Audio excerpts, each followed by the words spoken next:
आज हम बात कर रहे हैं पारिभाषिक शब्दावली के गुणों की। जैसा कि हम जानते हैं कि जो पारिभाषिक शब्द वे होते हैं, जो आजकल नई विज्ञान और टेक्नोलॉजी का जो युग है, उसमें नए नए शब्दों की आवश्यकता पड़ती है, जिनका एक विशेष अर्थ होता है, जो सिर्फ एक ही अर्थ के लिए प्रयुक्त किए जाते हैं और वो उनकी परिभाषा एक ही होती है।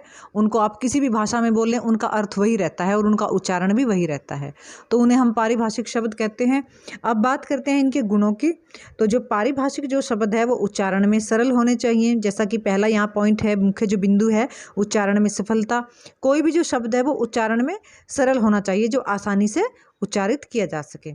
और जो पारिभाषिक शब्द होता है उसका एक ही अर्थ होता है, किसी अन्य शब्द के लिए या किसी अन्य अर्थ के लिए उसका प्रयोग नहीं होता है। उसका उच्चारण होने से, उसका नाम लेने से एक विशेष अर्थ का ही हमें बोध होता है। और अक्षर का जो है वो लघु आकार, जो भी पारिभाषिक शब्द है वो बिल्कुल अल्पाकार होना चाहिए, छोटे आकार का, जो आसानी से बोला जा सके और लिखा जा सके। एक ही मूल शब्द से निर्मित। अर्थ की जो गहनता है, जो सहजता है, उसके उच्चारण में आसानी लाने के लिए जो पारिभाषिक शब्दों का एक ही मूल शब्द से निर्मित होना आवश्यक हो जाता है। ऐसा होने पर जो प्रयोग कर रहा है उसको किसी प्रकार की कोई असुविधा झेलनी नहीं पड़ती और वह इन शब्दों का प्रयोग अपनी सरलता और सूक्ष्मता से करने में सक्षम हो जाता है। उसके बाद है सरलता और स्पष्टता। जब अलग अलग भाषाओं में विभिन्न भाषाओं के लिए एक ही पारिभाषिक शब्द का प्रयोग किया जाता है, तो उस शब्द को उच्चारण की दृष्टि से सरल और अर्थ की दृष्टि से एकदम स्पष्ट होना चाहिए। किसी भी भाषा का व्यक्ति जब उस पारिभाषिक शब्द को अपनी भाषा में उच्चरित करता है या प्रयोग करता है, तो उसको बोलने में या लिखने में कोई कठिनाई नहीं होनी चाहिए। वो पारिभाषिक जो शब्द है, कोई भी पारिभाषिक शब्द, वो सरल और स्पष्ट होना चाहिए ताकि वो आसानी से बोधगम्य हो और समझ में आए। इसके पश्चात आती है संक्षिप्तता।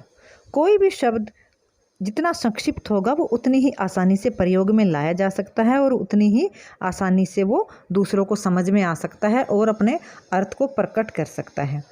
ये भी पारिभाषिक शब्दावली का जो एक आवश्यक गुण है, संक्षिप्त होना, और ताकि जो भाषा के नए नए संकेत हैं वो संक्षिप्त तरीके से प्रयोग में लाए जा सकते हैं।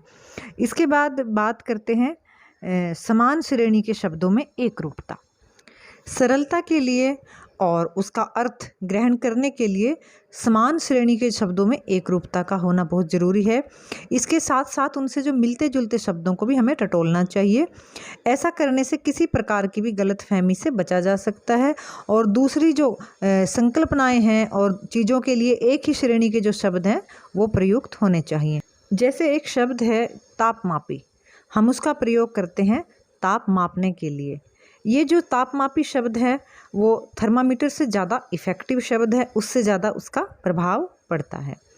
इसके बाद है विषयगत प्रधानता। प्रत्येक शब्द किसी न किसी विषय से संबंधित होता है और उसका प्रयोग वहीं पर होता है। तकनीकी अर्थ जो है वो सामान्य अर्थ से एक निश्चित दिशा की ओर चलता है। उदाहरण के रूप में जब हम देखते हैं तो बैंकिंग में रेखित जो चेक है वो ऐसा मात्र चेक नहीं होता जिस पर रेखा खींच दी हो।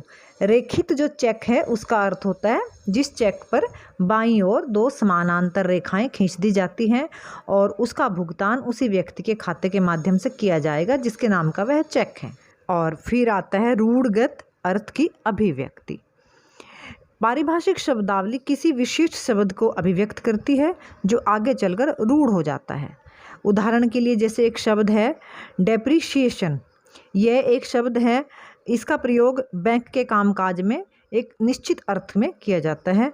इसका विशिष्ट अर्थ जो है वो ये है कि किसी व्यवसाय में उपयोग आने वाला भवन अथवा मशीनरी की लागत एक विशेष फार्मूले के अनुसार घटती चली जाती है। निश्चित समय के बाद वह बेकार हो जाती है और उसको बदलना पड़ता है। इसलिए जो है इसके लिए हम एक शब्द प्रयोग करते हैं वो है मूल्यह्रास। ये एक शुद्ध शब्द है। इसके बाद जो एक और गुण है इस पारिभाषिक शब्दावली का वो है आगत शब्दावली। आगत का अर्थ होता है जो बाहर से आया है।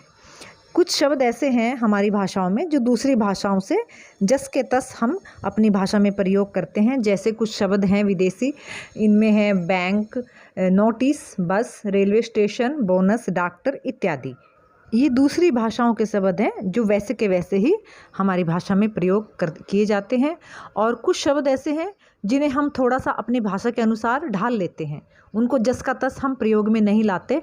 जैसे अकादमी, तकनीकी आदि शब्द। इन अकेडमी शब्द को हमने अकादमी में ढाल लिया और टेक्निकी जो शब्द है उसको हमने तकनीकी का उच्चारण हम हिंदी में करते हैं।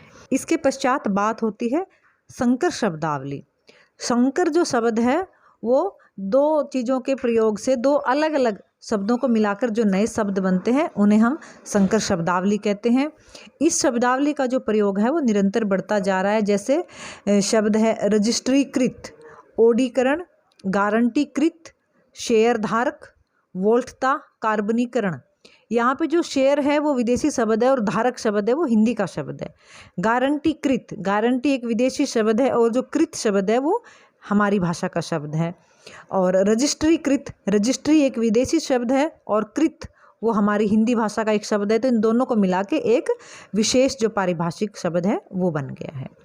और इस पद्धति को बहुत तेज़ी से अपनाया जा रहा है। खासकर जब हम हिंदुस्तानी पद्धति को अपनाते हुए तकनीकी शब्दों का जब निर्माण करते हैं तो ये पद्धति विशेष रूप से प्रयोग में लाई जाती है। विदेशी जो शब्द हैं उनको हम थोड़ा सा हिंदी में ढाल के उसमें एक शब्द हम हिंदी का आगे जोड़ के उसको अपने भाषा में ढाल लेते हैं। एक और जो अन्य गुण है वो है शाब्दिक अर्थ। कुछ ऐसे भी तकनीकी शब्द हैं जो नए नहीं बनाए जाते हैं, बल्कि जो मूल जो शब्द है तकनीकी उसका अनुवाद कर लिया जाता है अपनी भाषा में। जैसे हमारे यहाँ कुछ शब्द हैं विदेशी, उनको हमने हिंदी भाषा में अनुवाद कर लिया है। जैसे एक शब्द होता है गोल्डन जुबली, तो हमने उसके लिए हिंदी में स्वर्ण जयंती, और ब्लैक मनी के लिए हमने हिंदी भाषा में काला धन, और वाइट पेपर के लिए हमने हिंदी में श्वेत पत्तर नाम का जो पारिभाषिक एक शब्द है उसका निर्माण कर लिया है। उसका अर्थ वही होता है, वो अपने विशेष अर्थ के लिए ही प्रयुक्त होता है। यही पारिभाषिक शब्दों की विशेषता है।